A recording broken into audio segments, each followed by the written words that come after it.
Hello, fellow travelers. Today we are visiting the Colonial Williamsburg.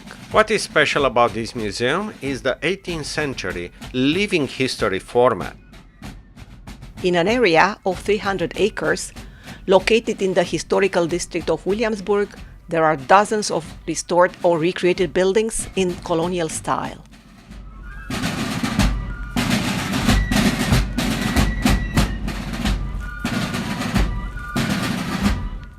Numerous guides are very specific to those times. Neither the visitors are spared.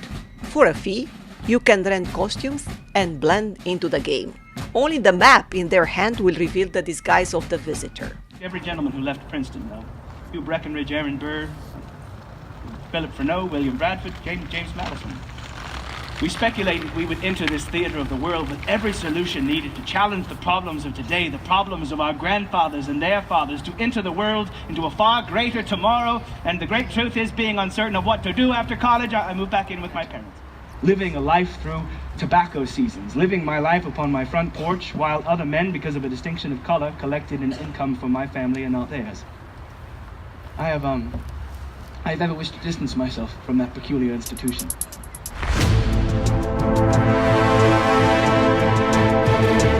Walking through the grounds does not require a ticket, but entering the various historical houses does.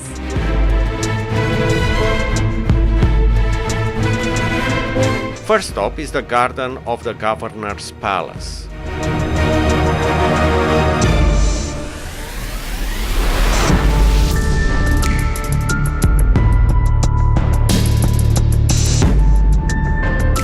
The attention to details for reenactment goes far. You may wonder how employees wearing glasses will look in Gucci? Well, at work, they will wear custom frames in the spirit of the times. Check out the maid in the kitchen.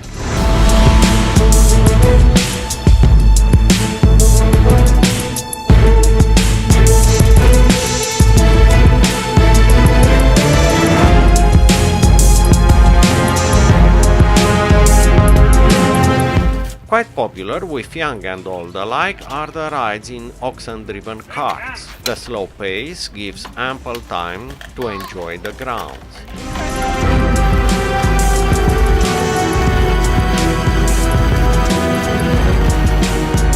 The White House was built in 1754 and was the residence of George White, a lawyer that was one of the signers of the Declaration of Independence. In September 1781, before the siege of Yorktown, the house also briefly served as General Washington's headquarters.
Thomas Jefferson came to Williamsburg when he was 17 years old. Mr. Smith was about 30.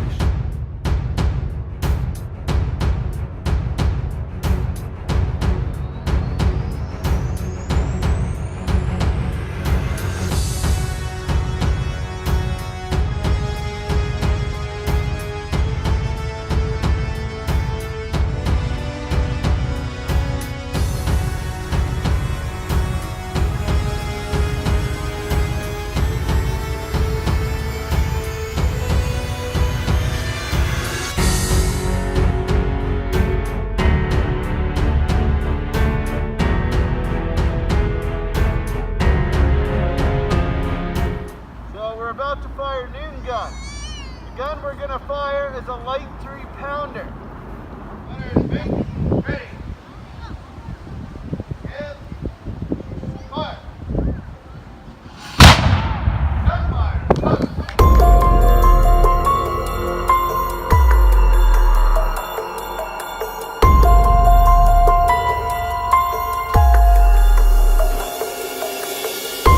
The courthouse was built in 1771, serving both the county and the city. Here, Benjamin Wheeler read aloud the Declaration of Independence on July 25, 1776, after it arrived from Philadelphia. We found absolutely fascinating the depiction of the justice system of that era. You'd have a panel of judges, never just one, and y'all can get up and take pictures if you'd like.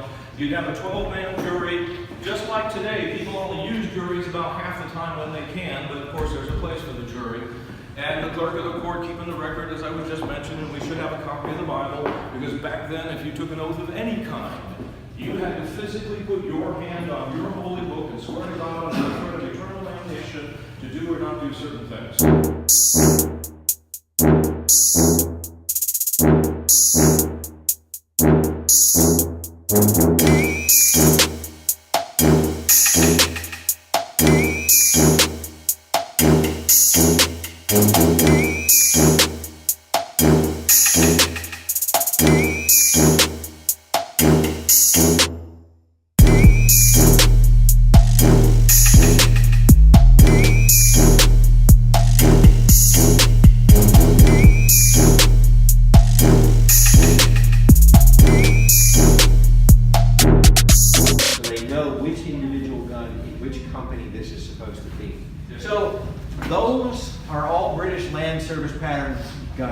Muskets, otherwise known as a brown vest. Same thing with a bottom rack here, but allow me to use a rifle as a pointer.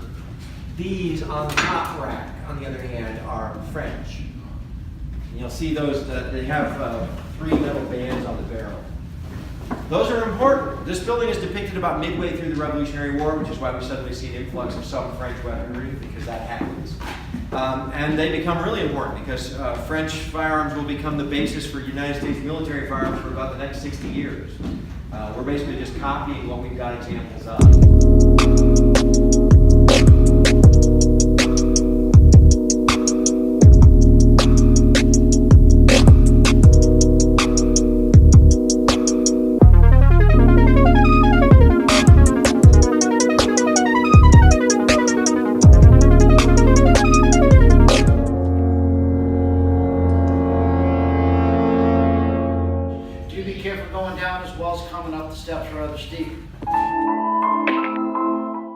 The Governor's Palace was the official residence of the royal governors of the colony of Virginia, and later on to the post-colonial state governors until the capital moved to Richmond. Scott's office, she's the housekeeper, and it's from there when she managed to supervise the household staff. That's the work center of the building, and typically they're going to keep their staff invisible behind closed doors.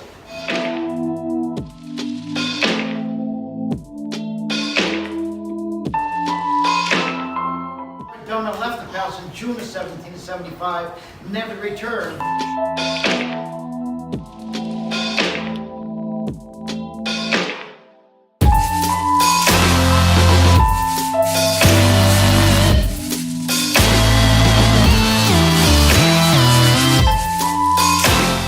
She's a countess and empress, would be expected to have her large and elegant dressing room. You notice here to my left, we have Lady Dunlop's dressing table set up.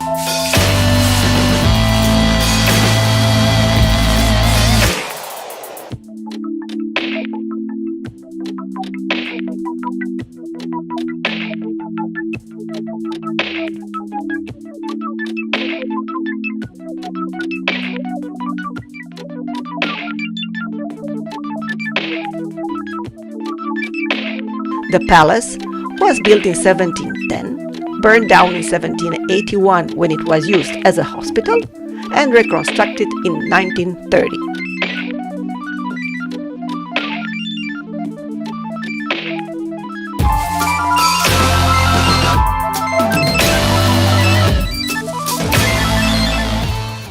birth and baptism in Virginia. We celebrated Lord Dunmore's victory the year before over the Shawnee Indians.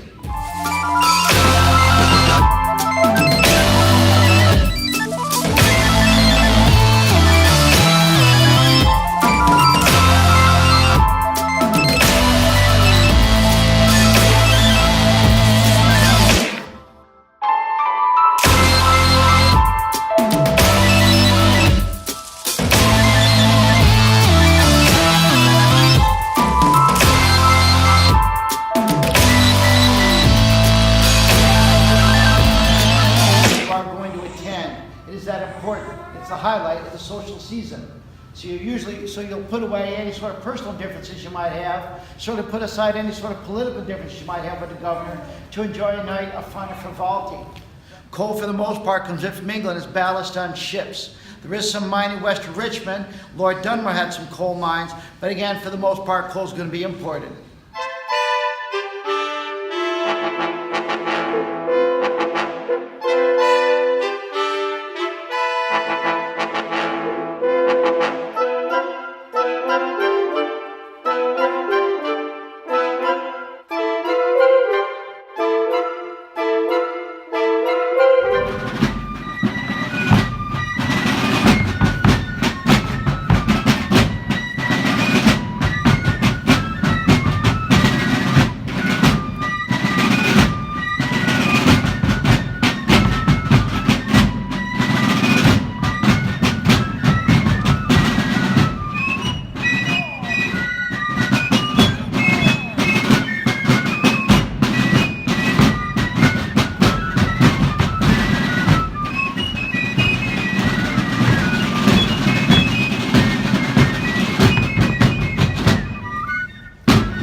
Today we are taking a day trip to Virginia Beach. It is probably too early in the season, but the cold, deserted and wind-stricken beaches may have a strange charm.